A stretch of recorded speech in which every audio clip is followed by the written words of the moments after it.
To move the bill be passed. Motion move. The question is that the Andhra Pradesh Certificate Amendment Bill 2024 be introduced. Those who are for the motion please say yes. Those who are against please say no. Yes, have it. Please carried. I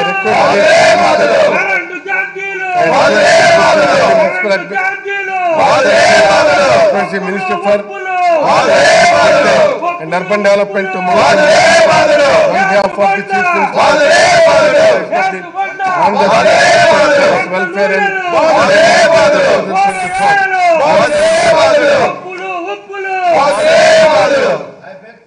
for leave to introduce the Andhra Pradesh Advocate Clerks Welfare Fund Amendment Bill 2024. Motion moved. I recommend that the Andhra Pradesh Advocate Clerks Welfare Fund Amendment Bill 2024 be taken to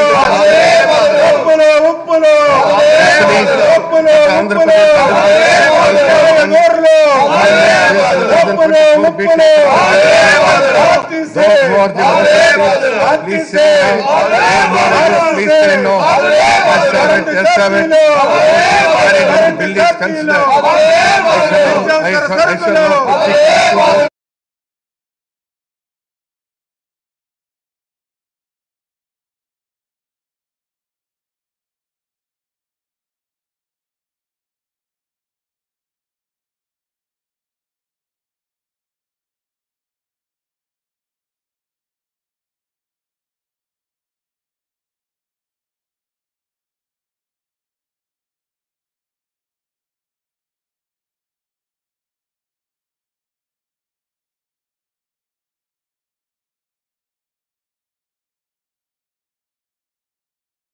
governor గారికి ధన్యవాదాలు చెప్పే కార్యక్రమము ఈ ప్రభుత్వం సాధించిన లక్ష్యాలను విజయాలను ఒకసారి మనం ఈ సభ మననం చేసుకోవాలి.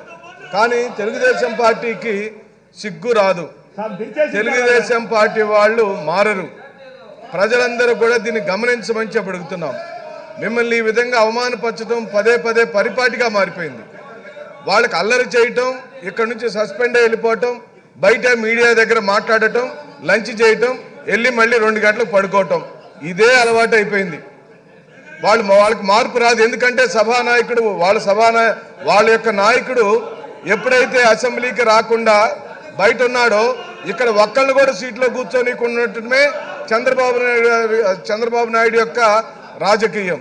చంద్రబాబు నాయుడు ఈ సభలోకి రాడు, వీళ్ళని కూర్చొనియడు. వీళ్ళు ఎవరన్నా ఇక్కడ బాగా మాట్లాడితే, ప్రజా సమస్యల గురించి మాట్లాడితే, అది ప్రజల్లోకి వెళితే, వీళ్ళలో ఎవరన్నా నాయకుడు తయారైతే ఆయన సీటుకి ఎసురు వచ్చిందని ఆయన ఇక్కడ ఎవరిని సీట్లో కూర్చొనిడు. ఏ అంశము ఉండదు. వాళ్ళు బాధుడే మీద అని, జగన్ గారికి భయపడి ఏ అంశం మీదైనా సీట్లలో కూర్చొని మాట్లాడవచ్చు అధ్యక్ష, ఎవరికి అభ్యంతరం లేదు.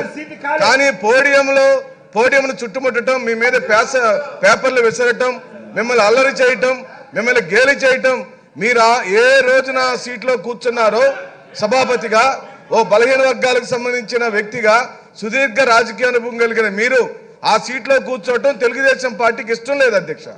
అందుకనే పదే పదే వాళ్ళు మిమ్మల్ని గేలి చేయటం, అల్లరి చేయటం, మిమ్మల్ని తాకాలను చూడటం, మిమ్మల్ని హేళన చేయటం అనేది పరిపాటిగా మారిపోయింది. ఇక వాళ్ళ గురించి మాట్లాడటం మానేస్తే అధ్యక్ష, నిజంగా రాష్ట్ర గవర్నర్ గారు ఈ ప్రభుత్వం సాధించిన విజయాలకు సంబంధించి వారు చెప్పిన మాటలను ప్రతి ఒక్క దానిని మేము అభినందిస్తూ వారికి నిండుగా మేము మీ ద్వారా గవర్నర్ గారికి కృతజ్ఞతలు చెప్తున్నాం అధ్యక్ష.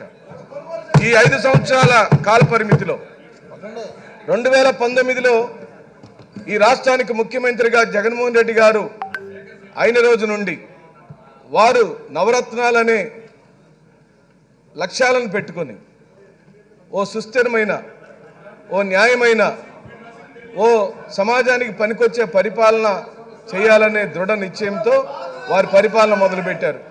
ఆ పరిపాలన మొదలుపెట్టే రోజుకి తెలుగుదేశం పార్టీ చేసిన పాపాలు, తెలుగుదేశం పార్టీ ఇచ్చిన హామీలు, తెలుగుదేశం పార్టీ హయాంలో జరగని న్యాయం అన్నిటికీ పరిష్కారం ఒక్కటే, అది వైఎస్ జగన్మోహన్ రెడ్డి గారి యొక్క పరిపాలనని మనకు అర్థమైంది అధ్యక్ష. మీరు జగన్మోహన్ రెడ్డి గారు పరిపాలించే రోజుకి రాష్ట్ర విభజన జరిగి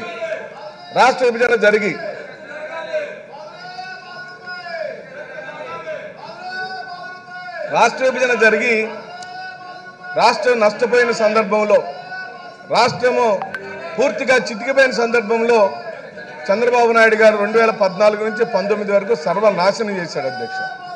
ప్రజలకు ఇచ్చిన హామీలన్నీ తొంగలో దొక్కాడు.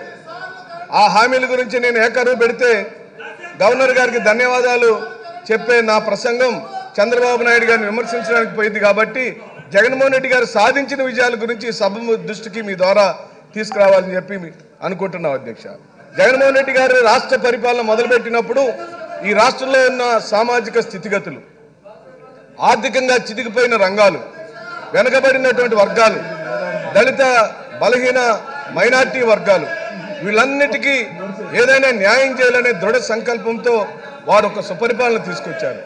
ఆ పరిపాలనలో వారు తీసుకొచ్చిన బృహత్తరమైనటువంటి రంగాలు ఒక విద్యారంగం, ఒక వైద్య రంగం అనగా ఆరోగ్యము, వ్యవసాయ రంగము, స్త్రీ సంక్షేమము, అలాగనే ఆయన పట్టించుకున్న సామాజిక న్యాయం. ఇది ఎక్కడా కూడా ఈ భారతదేశంలో ఏ ముఖ్యమంత్రి సాధించలేని విజయాలు ఈ రోజున గౌరవ ముఖ్యమంత్రి వైఎస్ జగన్మోహన్ రెడ్డి గారు సాధించారు. అది చూసి ఓర్చుకోలేని తెలుగుదేశం పార్టీకి సీట్లలో వాళ్ళు కూర్చోలేరు అధ్యక్ష. ఏదో ఒక విధంగా అల్లరి చేయటం కానీ లేదా సభల నుంచి బయటకు వెళ్ళటం కానీ వాళ్ళకి అది ఇష్టం. ఎందుకంటే కూర్చుంటే నిజాలు వినాల్సి వస్తుంది, గణాంకాలు తెలుసుకోవాల్సి వచ్చింది. జరిగినవే చెప్పగలుగుతున్నాం మేము కూడా, జరగని దాన్ని ఒక్క మాట కూడా ఈ సభలో మేము చెప్పడానికి వీల్లేదు అధ్యక్ష.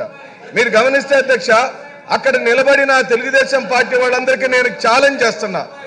మీరు అనుకున్న అమరావతిలో బాబాసాహెబ్ అంబేద్కర్ విగ్రహాన్ని మీరు ఎక్కడ పెట్టారు? బాబాసాహెబ్ అంబేద్కర్ విగ్రహానికి మీరు ఎన్ని కోట్ల రూపాయల డబ్బులు? అధ్యక్ష, ఇది ఖండిస్తున్నాం. మీ మీద పేపర్లు చల్లటం అనే విషయాన్ని దయచేసి తెలుగుదేశం పార్టీ సభ్యులు మా సహనాన్ని పరీక్షించొద్దని చెప్పి కోరుకుంటున్నాం. మీకు ఇది పొరపాటు అయింది, మీకు పొరపాటు అయిపోయింది. గొడవ పెట్టుకోవటమే మీ లక్ష్యం. ఇది పద్ధతి కాదు. ఒక బలహీన వర్గాలకు సంబంధించిన స్పీకర్ గారి తలపైన ఆ విధంగా పేపర్లు వేయటం పద్ధతి కాదు